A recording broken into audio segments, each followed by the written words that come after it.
BodyBags, where horror lies. What's up, y'all?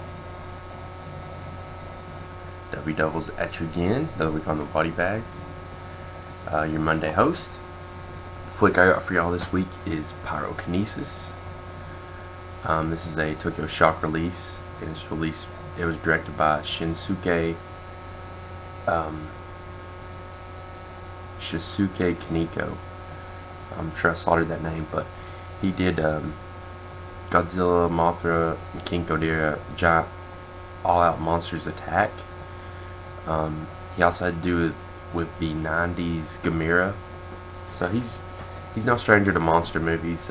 He's got an eclectic list of films I'll suggest y'all check out, but pretty cool director though. Not very much talked about in the community, I would say, but cool cat. But anyways, you have the young lady Junko. You follow her for most of the movie. She's a real kind of quiet and reserved lady.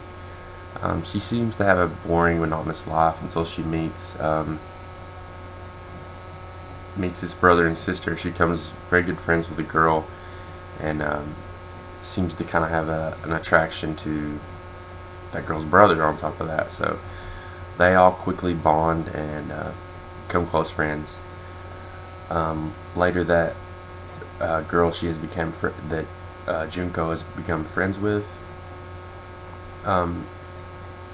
is abducted, and they end up performing, end up torturing the girl and even worse, murdering her.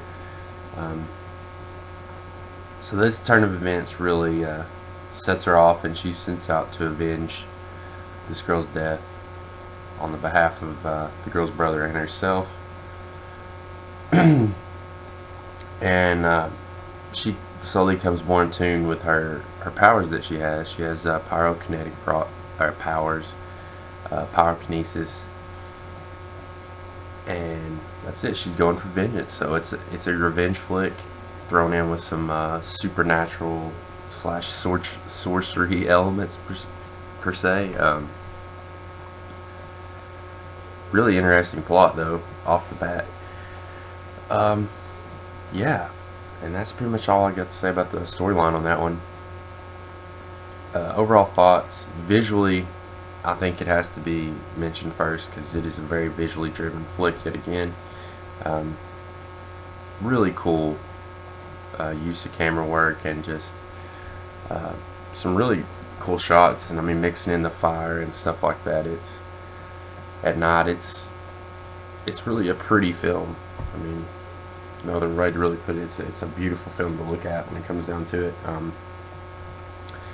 The pacing's kind of odd on this one. It comes off more like a murder mystery at times. But that being said, the interactions and stuff like that come off, very smoothly, and keep your attention. It's not that the dialogue just drags through and kind of stuff. I mean, you kind of want to know what's happening next, kind of thing. Like I said, it's a played off kind of murder mystery. It has a giallo feel almost, even with mixed in with some supernatural elements. It's kind of got a lot going on for it. It had a score, doing kind of normal sound effects and the normal music you expect from intensity picks up in scenes and that kind of thing. But fun ass flick, I have to say. I was quite impressed with it overall.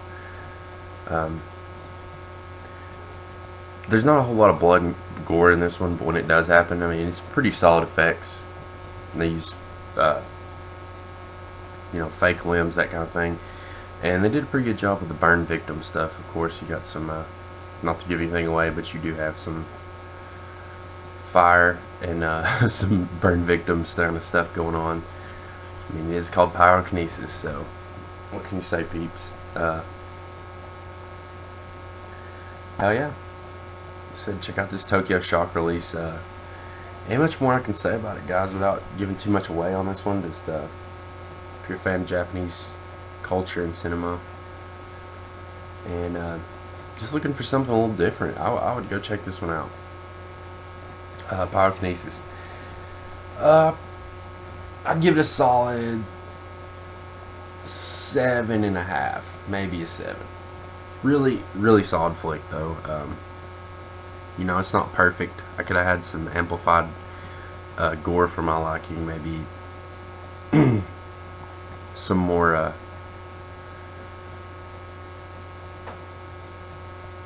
I don't know how to particularly say it. Maybe the revenge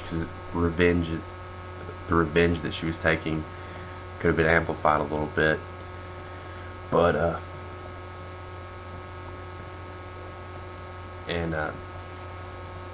the whole murder mystery element might take you back a little way. It might make it feel a little slower at times, but the developments, I think, will keep you interested. So check out Pyrokinesis, guys. As always, appreciate y'all watching, and I will see y'all next week. Peace.